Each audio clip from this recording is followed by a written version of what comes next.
We need them in the field of education, because some of these local farmers, they don't understand the modern practices available, and even if they do, they cannot access the resources because some of them cannot read.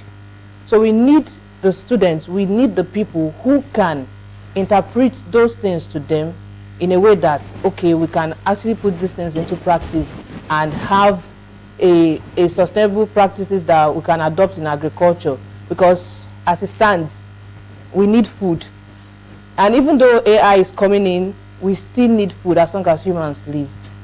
So agriculture was not my first choice, but I found myself doing it. And beautiful inspiration, because in fact, you just answered 2 questions in one, and because I wanted to come ask you, so why did you decide to continue? Was it that you were too lazy to write JAM again? Or, but you've answered the question that along the line you fell in love with agriculture, you saw that there's a whole lot of gap.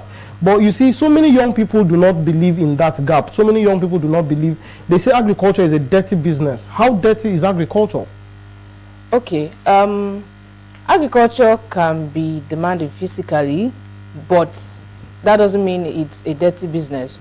Though what people think mostly is agriculture is just about farming, but agriculture is beyond farming.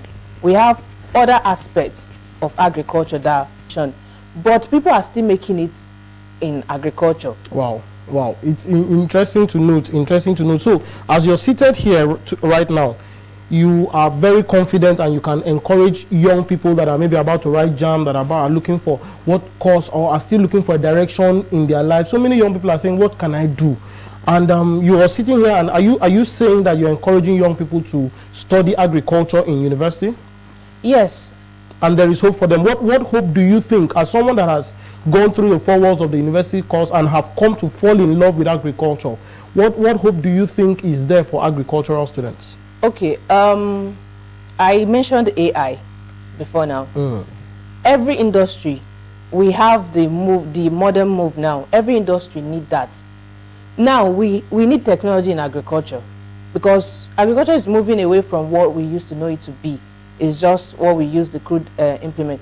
Imagine the farmer in the community having access to tractors that can do those things for them within a shorter period of time. Or a farmer who has access to, facilities that can make that work faster and more efficient. So we need the youth. We need them. We need people who know how to make use of these technologies. We need, presently, you can use drone to monitor, what does this crop need? And for some countries, they use some technologies. When it comes to watering the plants, you don't need a human being to go there. So even though AI is displacing some work, we need to train people that can be able to use that in agriculture. Because in modern agriculture now, we are using technology for so many things. We are using technology to, this species is not giving us what we want. What can we do? How can we engineer the traits that we want in this plant or crop to have the one that, we can harvest it within a shorter period of time, and it also have the nutrients that people need in it. Because if we depend on the local means of production, there are some crops that, or even fruits, that it takes up to 10 years before we can have, we can harvest this.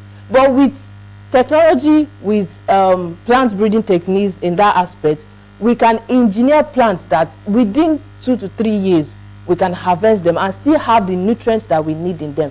So we need the youth.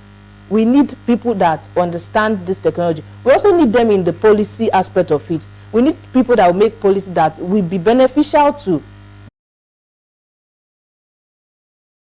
How did you get to fall in love with it so much that you made a first class out of agriculture? Okay. I'm sorry, while you're answering that question, how many of you in your set made a first class? In my department, I was the only person that made it. So it's not a regular thing, it's not a normal thing. No. Wow, so congratulations to you. Thank you, sir. Okay, so what did you do? Okay. When I got into school, I had this mindset that it's either first class or first class. Oh wow. Regardless, it's either first class or first class. Yes, regardless of the field I am in. Because that's the only way I can say, I understand what this thing is all about. So when I got into school, what I did is, and I will encourage other students too, is Before the semester starts, I get the materials that I need for the semester from colleagues who are way ahead of me. I get materials from there, and then I have something I do. I get to write the grades I want for each course. Oh, this is what I want to make in this course. So whenever I look at it, it kind of reminds me, oh, there's a whole lot of work to be done. So making a first class is not a walk in the park, because it requires a lot of them.